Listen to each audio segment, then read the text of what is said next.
والله لو رأيت رسول الله صلى الله عليه وسلم لأحببته، ولو صحبته لأسر قلبك وسمعك وبصرك، ولو طالت بك صحبته وسماعه ورؤيته لتعلق قلبك به وشق عليك فراقه، ولو تعلق قلبك به لأظلمت الدنيا في وجهك ولأنكرت قلبك عندما تفارقه عليه الصلاة والسلام. هذه صفحة من المشاعر يحكيها أنس رضي الله عنه وأرضاه فيما أخرجه الترمذي ها هنا وغيره.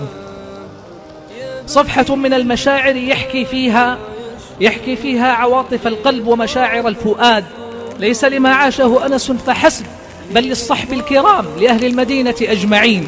يقول: لما كان اليوم الذي دخل فيه رسول الله صلى الله عليه وسلم المدينة أضاء منها كل شيء، أضاء منها الشجر، أضاء منها الحجر، أضاء منها الجبل، أضاءت منها السماء والأرض. لما لا تضيء وقد دخلها رسول الله صلى الله عليه وسلم؟ لما لا تضيء والوحي سيغشاها؟ لما لا تضيء والنصرة والدين والهجرة اجتمعت في المدينة؟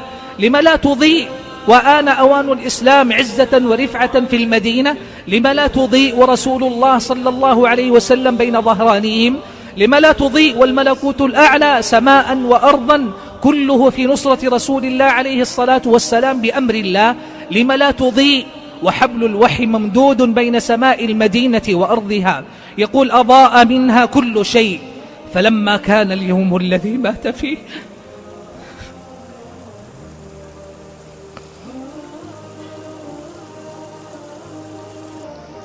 يقول: فلما كان اليوم الذي مات فيه أظلم منها كل شيء. تظلم وفقد فقدت سراجها عليه الصلاة والسلام.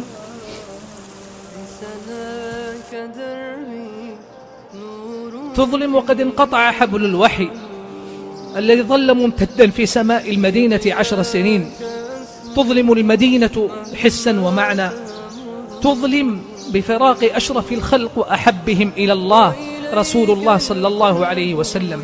يقول رضي الله عنه: وما نفضنا أيدينا من التراب وإنا لفي دفنه حتى أنكرنا قلوبنا كيف لا ينكرون قلوبهم وهم يودعون جوف الأرض حبيب القلب عليه الصلاة والسلام؟ لما لا ينكرون قلوبهم وقد انقطع عهدهم بالوحي الذي ترددت أصداؤه بين جبال المدينة وطرقاتها؟ لما لا ينكرون قلوبهم وقد فقدت أحب ما تبوأ فيها العرش؟ لما لا ينكرون قلوبهم وقد زال عنها أعظم من وقعت عليه العين وتشنفت بسماعه الأذن؟ لما لا ينكرون قلوبهم وقد كان أحدهم يطول به الوقت إن طال فراقه عن رؤية رسول الله عليه الصلاة والسلام، وتريد منه اليوم أن يسلم بعدم رؤيته حتى يلقى الله عز وجل؟ والله يا إخوة، كم نحس كم نحس بفرحة لحضور من يمتلئ قلبنا فرحة به وحبا له، من والد أو والدة، من زوجة أو ولد، من صديق أو حبيب. عندما يطول الفراق ويحسن اللقاء كم تحس بالفرحة، كم يبتهج القلب، كم يأنس الفؤاد، كم تسعد النفوس. وفي المقابل كم يشق على النفوس أيضا فراق الأحبة، وكم يعز عليها أوقات الفراق وأوقات الوداع وساعات الافتراق التي لا لقاء بعدها ولو إلى أمد. ماذا عساك أن تعبر إذا ما فقدت حبيبا أو قريبا أو عزيزا؟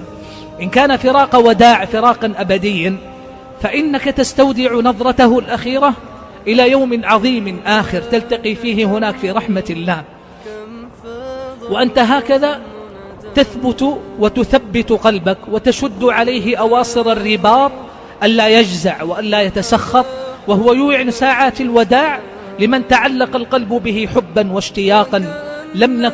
لم نكن نعلن عن شيء يتحدث عنه الصحابة حتى حكوه رضي الله عنهم. مشاعر القلب لا يحسن أن يحدث بها إلا صاحبها. يقول أنس رضي الله عنه في هذا التعبير العجيب اللطيف، يقول: وما نفضنا أيدينا من التراب وإنا لفي دفنه حتى أنكرنا قلوبنا. أرأيت التعبير؟ أينكر الإنسان قلبه؟ أنت بوسعك أن تنكر كل شيء إلا أن تنكر نفسك. لم تكن مبالغة حقيقة، لكن هول الموقف وفظاعة المصيبة وردة الفعل التي غشت الصحابة كانت هولا عظيما يا قوم. والله وصل بهم الإنكار ألا ينكر أحدهم شيئا قد نسيه، ألا ينكر أحدهم طريقا طالما سلكه، ألا ينكر أحدهم دارا طالما سكنها، لكن ينكر قلبه الذي بين جنبيه. ومعناه أنه لم يكد يعرف نفسه، أنه لا يكاد يعرف نفسه التي يعرفها من قبل، فليس هو فلان الذي يعرف عن نفسه، لا يتحدث عن صديق ولا زوجة ولا ولد، يتحدث عن نفسه. يقول: وما نفضنا أيدينا من التراب وإنا لفي دفنه حتى أنكرنا قلوبنا. هذا الوصف ينبيك عن شدة المصاب الذي بلغ بهم رضي الله عنه. فأي حد بلغت بهم الدهشة، الحيرة، المصاب، هول الموقف، فظاعة الحدث، يقول: حتى أنكرنا قلوبنا. إنكار القلب يعني نسيان النفس.